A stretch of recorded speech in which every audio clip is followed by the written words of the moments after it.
Now, from WYDC TV, this is Big Fox News at 10.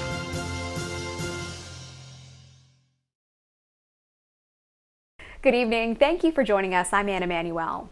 The holidays are the season of giving and a time to help out your community and your neighbors. Our Sonia Ellison tells us how you can get involved and make Christmas wonderful for everyone in the Southern Tier.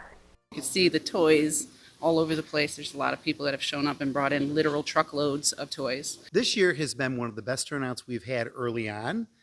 Each year, WVIN and Bath Fire Department partner up for Santa's Day Off, where the community can donate new unwrapped toys to local kids in need. Savona, Bath, Campbell, Hammondsport, basically, Central Steuben. This year, the participation for programs like Santa's Day Off has grown along with the need for them.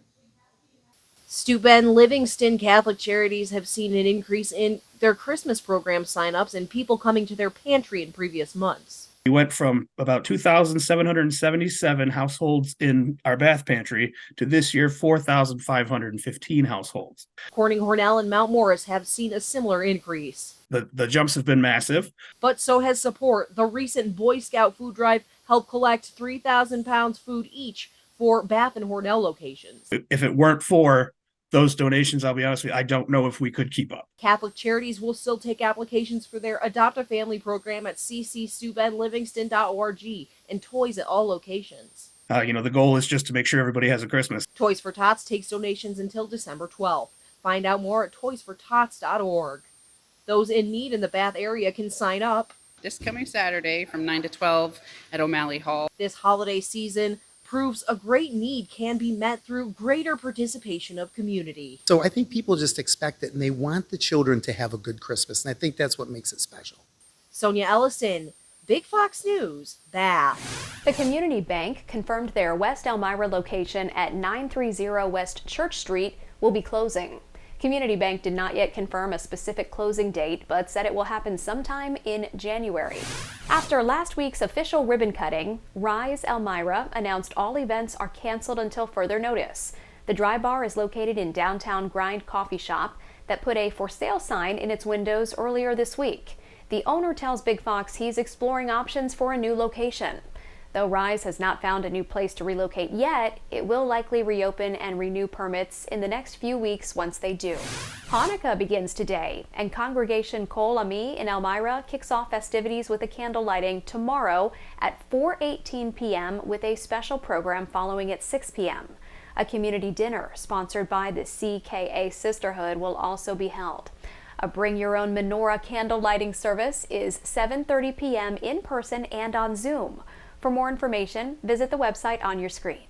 Turning now to the race for the White House, and former President Donald Trump might have skipped the fourth Republican presidential debate, but there was no shortage of action in Alabama as 4 other presidential hopefuls battled out to get their plans for America to the public. Ted Lindner has a look.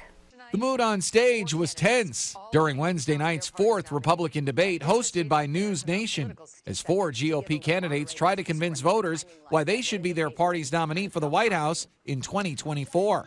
Don't interrupt me. I didn't interrupt you. Okay? You say this. Candidates took aim at each other, with entrepreneur Vivek Ramaswamy getting into arguments with former New Jersey Governor Chris Christie and former South Carolina Governor Nikki Haley. Nikki, I don't have a woman problem. You have a corruption problem. Candidates also targeted former President Trump, who's also the current GOP frontrunner, who's missed every debate so far, with Florida Governor Ron DeSantis slamming Trump's age. The idea that we're going to put someone up there that's almost 80 and there's going to be no effects from that, we all know that that's not true. And Christie calling Trump unfit for office. His conduct is unacceptable. Candidates also discussed their plans to combat illegal immigration. All of the 7 or 8 million illegals that have come under Biden's watch absolutely have to go back. With Governor DeSantis promising to build a wall along the southern border to also stop the flow of fentanyl. I'll get it done, and I'll make Mexico is supposed to pay for it. Remember, here's how you do that. I'm going to have fees on remittances from foreign workers when they send the money back to foreign countries. We're going to tax it. Candidates also tore into President Biden's handling of Israel's war against Hamas and security of U.S. troops overseas.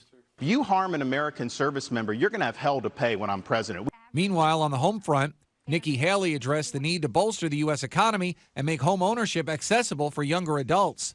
Ted Lindner, Fox News.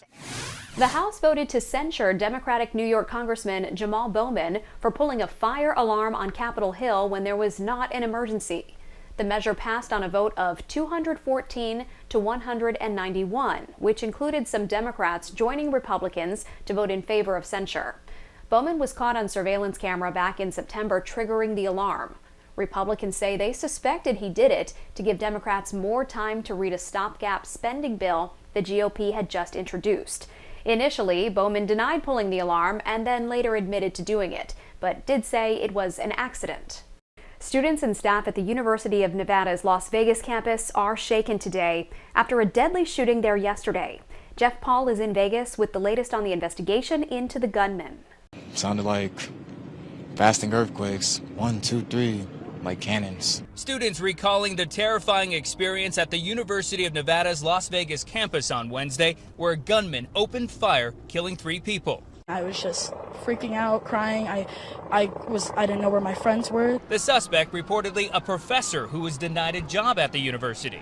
According to police, the gunman started shooting inside the campus's business school, making their way through several floors of the building before ultimately being killed in a shootout with officers. If it hadn't been for the heroic actions of one of those police officers who responded, there could have been countless additional lives taken. Armed confrontation of the suspect by law enforcement stopped the suspect's further actions. The shooting sparking a massive police response in an area that is all too familiar with these scenes. The UNLV campus is just a few miles from the scene of the October 2017 massacre, when a gunman killed 60 people and wounded hundreds more. Police say lessons learned from that tragic day have helped shape their response to attacks of this kind. The last couple hours have been crazy. I don't even know how to put it into words. I want to give kudos to the UNLV police and the Metro. They did an amazing job on the response time. No student should have to fear pursuing their dreams on the college campus. All classes and activities here on campus are canceled through Sunday. In Las Vegas, Jeff Paul, Fox News. Well, we could be headed toward a warmer but wet weekend. We'll have the latest in your complete forecast coming up. Plus this. The FBI says it's conducted 11% more firearm background checks on Black Friday than it did last year. We'll tell you who's buying these firearms coming up. Here's your local stock market update from Big Fox.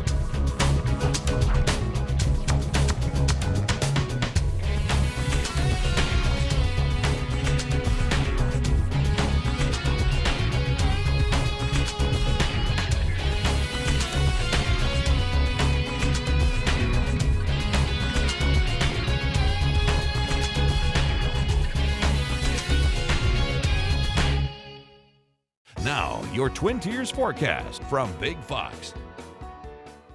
Well, good evening. We did wake up this morning with a nice coating of some snow showers across the area, even accumulations getting over an inch for some, but those snow showers quickly came to an end. We did linger with some of those gloomy skies, but we are clearing out those skies through the overnight. But note that we're not seeing too much cooling, as what we have in place is that ahead of those, or I should say ahead of a warm front, was those snow showers. Now that warm front is lifting north, and that is putting us underneath this southerly wind.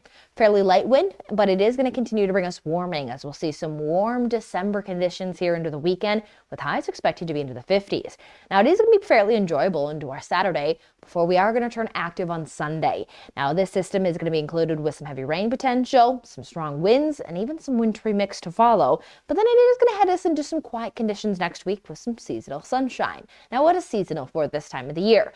We do note that an average low sits at around 24 degrees with a high 41. So not looking at extreme warmth in place, but definitely very mild. 50 degrees for a high, starting off at about 29 degrees. And pairing up with this is going to be light winds and lots of sunshine around. So a gorgeous, gorgeous Friday, especially in December months. We note that at times it can be nor'easter storms pushing through the area, frigid cold. So this is a flip on the forecast, more fall-like, as we have that sunshine and those 40s near 50s on the board. Now what we'll see here is that area-wide we have that potential of at least being about 10 degrees above normal. And we'll continue these very mild conditions into our Saturday. We'll even start off our Saturday even warmer into the 30s to start the day at 37 into Elmira, 35 into Mansfield, into Watkins Glen, 38 degrees. Now, our Saturday is going to be a little cloudier because that's going to be due to the cloud cover moving in ahead of the next system.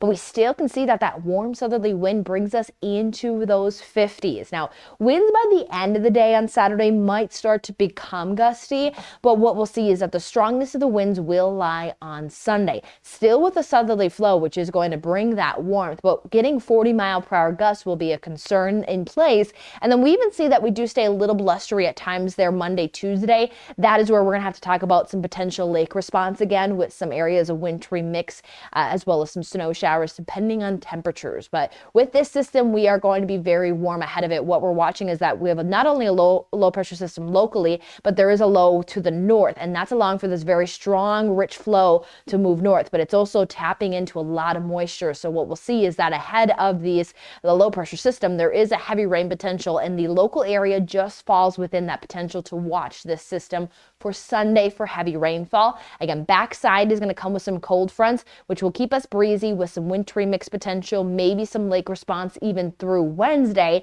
But generally, local area does have more near seasonable temperatures, so that we'll have to keep an eye on the timing and the type with these temps.